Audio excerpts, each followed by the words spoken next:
Continuar aqui, ó. Ah, nem mostrei aqui, né? Aqui é Corinthians. Vamos lá, sem piada. 72 da Constituição, continuando aqui na fiscalização contábil, financeira e orçamentária, vai estar aqui o seguinte, ó.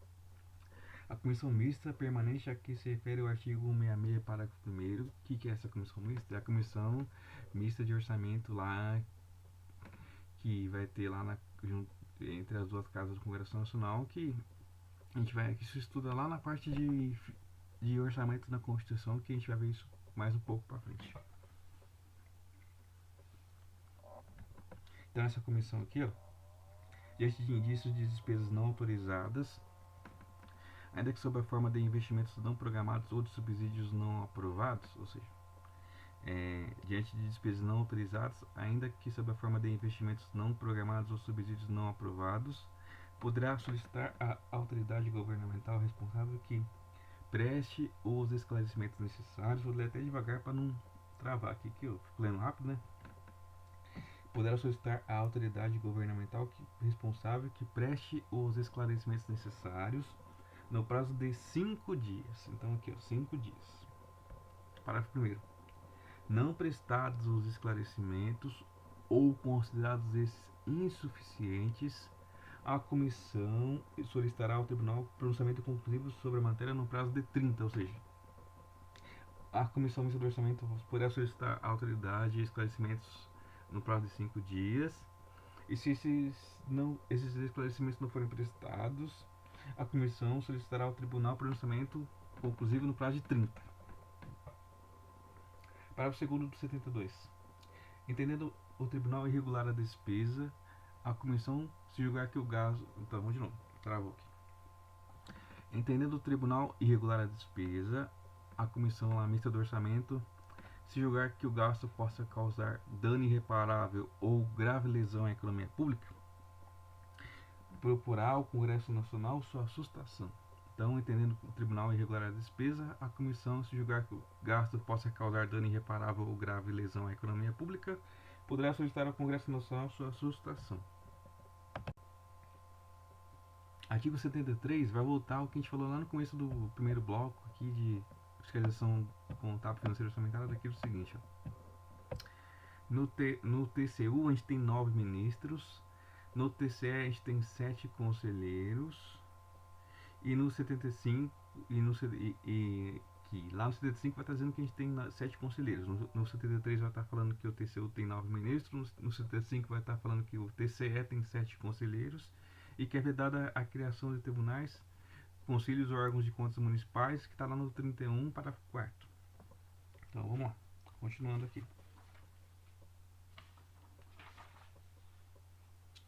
O Tribunal de Contas da União, integrado por 9 ministros, tem sede no Distrito Federal, quadro próprio de pessoal e jurisdição em todo o território nacional, exercendo no que couber as atribuições previstas no 96.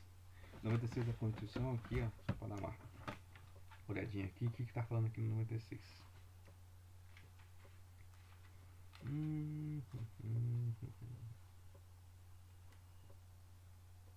96 fala da competência privativa dos tribunais, a competência do STF e a competência dos tribunais de justiça dos estados do DF. Então, essas atribuições do 96 é o que fala aqui para o caso do Tribunal de Contas da União. Então, de novo, TCU tem 9 ministros, tem sede no DF, quadro próprio de pessoal e jurisdição em todo o território nacional, exercendo no que couber as atribuições previstas no 96, que fala aquilo que compete aí aos tribunais. Vamos lá. 73, parágrafo 1º. Os ministros do TCU serão nomeados dentre brasileiros que satisfaçam os seguintes requisitos: 1. Mais de 35 e menos de 65 anos de idade, que é o primeiro requisito para ser ministro do TCU. Idoneidade moral e reputação ilibada, segundo requisito. Aí no terceiro aqui, esse aqui é uma decoreba que a gente tem que deixar bem claro aqui, ó. Notórios conhecimentos jurídicos, contábeis, econômicos e financeiros ou de administração pública. Então, de novo, aqui o requisito para ser ministro do TCU: mais de 35 menos de 65 anos de idade, idoneidade moral e reputação ilibada, notórios conhecimentos jurídicos, contábeis, econômicos, financeiros ou de administração pública. E o último requisito aqui, ó, mais de 10 anos de exercício de função ou de efetiva atividade profissional que exija os conhecimentos mencionados no inciso 3, que aí no caso é essa questão dos notórios conhecimentos aí, jurídicos, contábeis, econômicos e financeiros ou de administração pública. Vamos seguir aqui. 73, parágrafo 4º. O auditor, quando a instituição administra, terá as mesmas garantias e impedimentos do titular e quando no exercício das demais atribuições da judicatura, as de juiz de Tribunal Regional Federal, que é o juiz de TRF.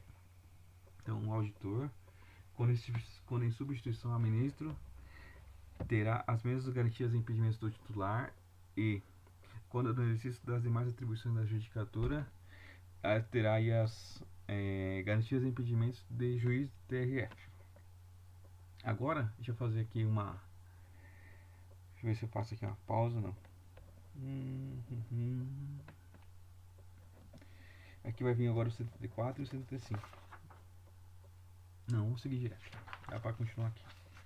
Então aqui, até agora a gente viu aqui o 70 ao 73, que vai falar da fiscalização contábil, financeira e orçamentária, e a gente viu aqui a parte do que compõe ao controle externo. Agora a gente não pode confundir aqui o seguinte. Vem agora aqui o 74 que vai falar do que se refere ao controle interno. Então não vamos confundir o que vai vir agora com o que a gente viu lá atrás. 74. Os poderes legislativo, executivo e judiciário manterão de forma integrada o sistema de controle interno com a finalidade de... Agora a gente vai ver aqui o que cabe ao controle interno. Vou ter que colocar aqui, ó. O que cabe ao controle interno vai estar aqui, ó. Primeira parte aqui, ó. Avaliar o cumprimento das metas previstas no plano plurianual, a execução dos programas de governo e dos orçamentos da União. Então, o primeiro item aqui cabe ao controle interno. Avaliar o cumprimento das metas previstas no plano plurianual, a execução dos programas de governo e dos orçamentos da União. 2. Também compete ao controle interno comprovar a legalidade e avaliar os resultados quanto à eficácia e eficiência da gestão orçamentária, financeira e patrimonial nos órgãos e entidades da administração federal, bem como da aplicação de recursos públicos por entidades de direito privado. Só para deixar aqui, ó, como é que tá esses dois aqui, ó. Tá aqui embaixo aqui, ó. E tem 1 e 2 para poder dar uma lidinha aqui na tela aqui. E agora a gente vai para os outros seguintes. 3. Lá no 74 que cabe ao controle interno. Exercer o controle das operações de crédito, avais e garantias, bem como dos direitos e haveres da União. E o item 4 do controle interno. Apoiar o controle externo no exercício de sua missão institucional. Então, ó, para não esquecer. O sistema de controle interno cabe aos 3 poderes que manterão de forma integrada e com a finalidade de avaliar o cumprimento de metas previstas no PPA, a execução dos programas de governo e dos orçamentos da União, que a gente viu o item 1. Também cabe ao controle interno comprovar a legalidade e avaliar os resultados quanto à eficácia e eficiência da gestão orçamentária, financeira e patrimonial nos órgãos e entidades da administração federal, bem como da aplicação de recursos públicos por entidades de direito privado. E o terceiro item aqui, ó, exercer o controle das operações de crédito, avais e garantias, bem como dos direitos e haveres da União. E a última parte, apoiar o controle externo no exercício de sua missão institucional.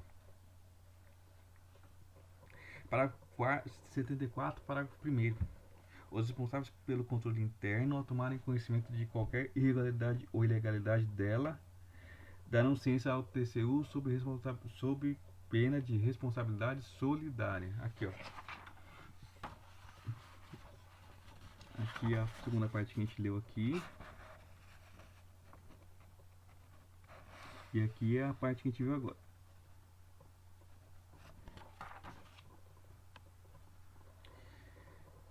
Então, de novo aqui. Os responsáveis pelo controle interno, ao tomarem conhecimento de qualquer irregularidade ou ilegalidade dela, darão ciência ao Tribunal de Contas da União sob pena de responsabilidade solidária. E aí no parágrafo 2º vai estar assim, ó, qualquer cidadão, importante, que a prova às vezes exclui o cidadão. Então, qualquer cidadão, partido político, associação ou sindicato é parte legítima na forma da lei para denunciar irregularidades ou ilegalidades perante o TCU. Então, qualquer cidadão, partido político, associação ou sindicato é parte legítima para, na forma da lei, denunciar irregularidades ou ilegalidades ao TCU na forma da lei. E no 75 vai estar aqui o seguinte, para a gente fechar. As normas estabelecidas nesta seção aplicam-se no que couber à organização, composição e fiscalização dos tribunais de contas dos estados e do DF, bem como dos tribunais e conselhos de contas dos municípios. E o 75, parágrafo único aqui, ó. As constituições estaduais disporão sobre os tribunais de contas respectivos, que serão integrados por 7 conselheiros. E aí, ó, vamos fazer aqui uma explicação aqui bem legal aqui do seguinte aqui, que a gente não viu aqui atrás aqui. Deixa eu voltar aqui.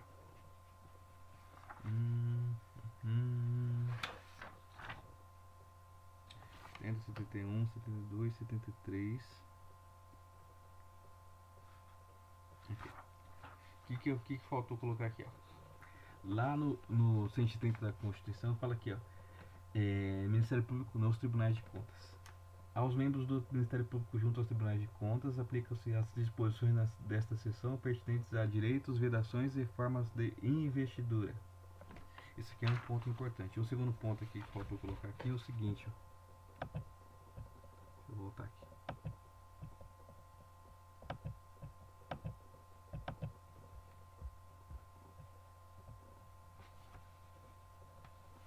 Lá no 73, parágrafo 2º, eu acho que eu pulei uma parte aqui, mas dá pra gente voltar ao seguinte. Então a gente viu aqui, ó, o TCU será integrado por 9 ministros, tem sede no DF, quadro próprio de pessoal e jurisdição em todo o território nacional, exercendo no que couber as atribuições do 96, que é a parte lá do que compete aos tribunais. A gente viu aqui quais são as competências do ministro do TCU. E aí faltou olhar aqui o seguinte, que a gente viu lá no 75, como é que funciona aqui, ó. Então vamos lá. Como é que são escolhidos os ministros do TCU? Então no TCU tem 9 ministros, no TCE tem 7. No TCU serão escolhidos os 9, como é que funciona? 1/3, ou seja, 3, com aprovação, vai ser escolhido pelo presidente da República. O presidente escolhe 3 e o Congresso escolhe 6, que é 1/3 do presidente e 2/3 do Congresso. Esse 1/3 do presidente, o presidente escolhe com aprovação do Senado Federal. E aí o Senado vai aprovar a escolha desses 3, sendo que 2 alternadamente entre auditores e membros do Ministério Público junto ao Tribunal de Contas da União, que a gente viu aqui no 130, que está lá essa disposição expressa. Então, ou seja, desses 3, um vai ter a aprovação do Senado, sendo 2 alternadamente entre auditores e membros do TCU. Indicados em lista tríplice pelo tribunal, segundo os critérios de antiguidade e merecimento. Então vai ter que ter, ou seja, então vai ser o que?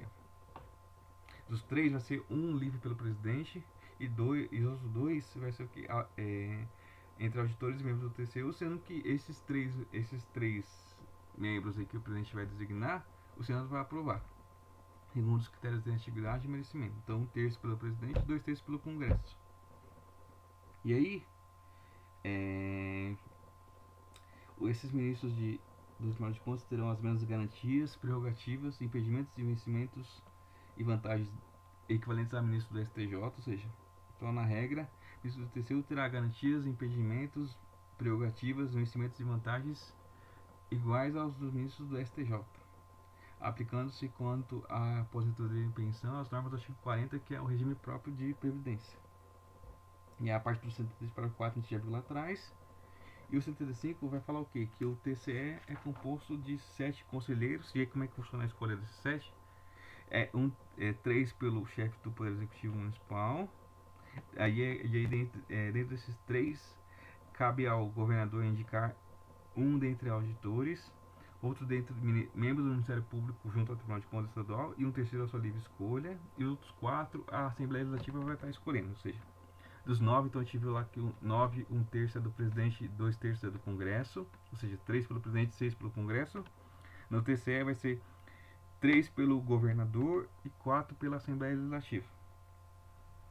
E aí, dentro desses 3 do governador, ele escolhe a sua livre escolha e os outros 2 Um entre os auditores e outro entre os membros do Ministério Público junto ao Tribunal de Contas. E a súmula 347 do STF vai falar aqui, ó. O Ministério Público, no exercício de suas atribuições, pode apreciar a constitucionalidade das leis e dos atos do poder público. Acho que agora não esqueci nada. Que eu tava aqui passando aqui alguns itens aqui, eu vi que ficou coisa para trás. Mas acho que agora ficou tudo. Ok? 5 horas, 2 minutos, a gente vai fazer uma pausa e volta logo.